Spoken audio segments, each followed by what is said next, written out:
மற்ற பேருந்துக்கும் உள்ள வித்தியாசம் என்னென்னா, இந்த பேருந்தில் பாருங்கள் பின்னாலே எழுதியிருக்காங்க 12 மீட்டர் நீளமுள்ள பின்புற இன்ஜின் கொண்ட பேருந்து. அதாவது மற்ற பேருந்துக்கும் இந்த பேருந்துக்கும் வண்ணங்கள் மட்டும் வித்தியாசம் இல்லை, அதோட இன்ஜின் வச்சிருக்கிற பிளேஸ் கூட வித்தியாசம் தான். ஏன்னா பாருங்கள் 12 மீட்டர் நீளம் இருக்குது, அதே நேரத்தில் பின்புறத்தில் வந்து அந்த இன்ஜினை வச்சுருக்காங்க. இந்த பேருந்து எங்கே இருக்குன்னா மதுரையில் இருக்குது.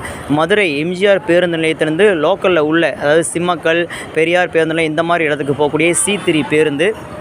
பார்க்குறதுக்கும் பேருந்து ரொம்ப நல்லாயிருக்கு. அதில் பாருங்கள் ஒரு ஏர் ஃபில்டர் கொடுத்துருக்காங்க. இந்த பேருந்து அசோக் லைலாண்ட் மூலம் வடிவமைக்கப்பட்டது.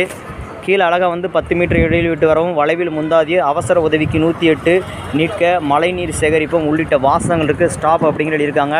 அதுமாதிரி லைட்டு, அந்த பின்புற லைட்டுக்கு பக்கத்தில் ஒரு இது மாதிரி சேஃப்டி இதுக்கும் ஒன்று கொடுத்துருக்காங்க. அதுமாதிரி இது ரேடியேட்டர் கொடுத்துருக்காங்க. அந்த இடத்துல பேரில் அங்கேயும் எழுதியிருக்காங்க. பாருங்கள் இதில் ஒரு நல்ல ஒரு பார்க்குறக்கு இதாக இருக்குது. MTU மதுரையுடைய இதுன்னு சொல்லியிருக்காங்க, தமிழ்நாடு அரசு போக்குவரத்து கழகம் மதுரைன்னு.